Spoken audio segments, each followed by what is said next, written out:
সব সমালোচনার জবাব দিয়ে রানের ধারায় ফিরলেন বিরাট কোহলি।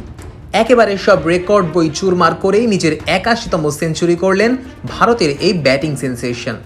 লাল বলের এই ফরম্যাটে যা কিনা তার ৩০তম সেঞ্চুরি।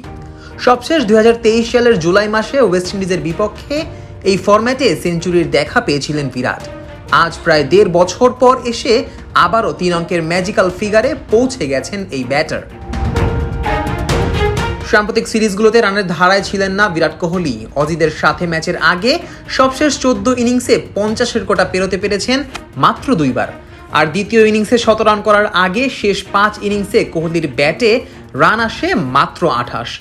সমালোচনা হওয়াটাই তাই স্বাভাবিক ছিল। তবে নিন্দুকেরা আরও বলার সুযোগ পেয়ে যায় নিউজিল্যান্ডের সাথে সিরিজের পরই। কেননা একে তো ব্যক্তিগত পারফরমেন্স কোহলির একেবারে শূন্যের কোঠায়, তার উপর আবার সিরিজ হারতে হয়েছে ৩-০ ব্যবধানে। তাই তো কোহলির দলে থাকা নিয়ে প্রশ্ন তুলতেও কেউ দ্বিধা বোধ করেনি।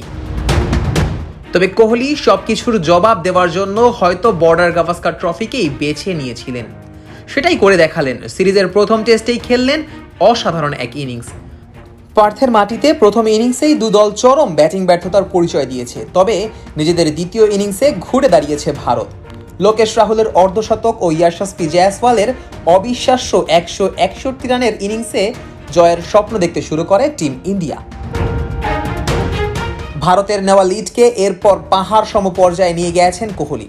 তার ১০০ রানের উপর ভর করে অজিদের বিপক্ষে ভারত টার্গেট দাঁড় করায় ৫৩৪ রানের। ৮১তম সেঞ্চুরির দেখা পেয়ে এদিন বেশ কিছু নতুন কীর্তিও গড়েছেন কোহলি। সচিন টেন্ডুলকার, রাহুল দ্রাবিড় ও কুমার সাঙ্গাকারার পর ইতিহাসের চতুর্থ ব্যাটসম্যান হিসেবে দেশের বাইরে ১৫,০০০ রানের মাইল ফলক স্পর্শ করেছেন কোহলি। ঘরের বাইরে বিরাটের রান এখন ১৫,০৫৮। ২০,১৬৫ রান নিয়ে এই তালিকায় সবার উপরে অবস্থান করছে সচিন টেন্ডুলকার। এদিকে দক্ষিণ আফ্রিকা, ইংল্যান্ড, অস্ট্রেলিয়া ও নিউজিল্যান্ডের মাটিতে এই নিয়ে ৭৪ বার ৫০-এর উপর রান করেছেন বিরাট, যা কিনা ভারতের হয়ে যৌথভাবে সর্বোচ্চ। কোহলি এদিন টেন্ডুলকারের সাথে এই রেকর্ডে ভাগ বসিয়েছেন।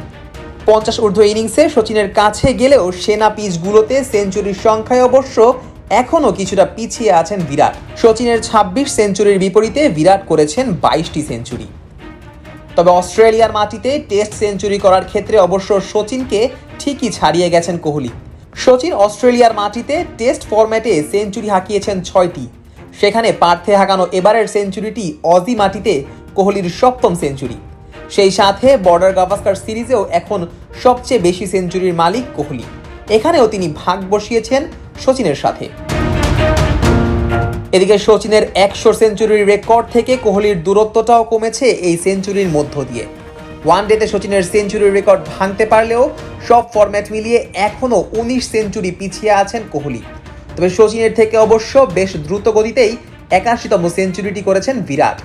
যেখানে ৮১তম সেঞ্চুরি করতে সচিনের লেগেছিল ৬৪৪ ইনিংস, সেখানে ৬০৩ নাম্বার ইনিংসেই ৮১ নাম্বার সেঞ্চুরির দেখা পেয়ে গেছেন বিরাট কোহলি। তবে এখন প্রশ্ন, আদৌ সচিনের সমান সেঞ্চুরি করার সুযোগটা কি কোহলি পাবেন, নাকি অক্ষুণ্ণ থাকবে সচিনের অবিশ্বাস্য এই রেকর্ডটি? Nazmus Sakib, on field.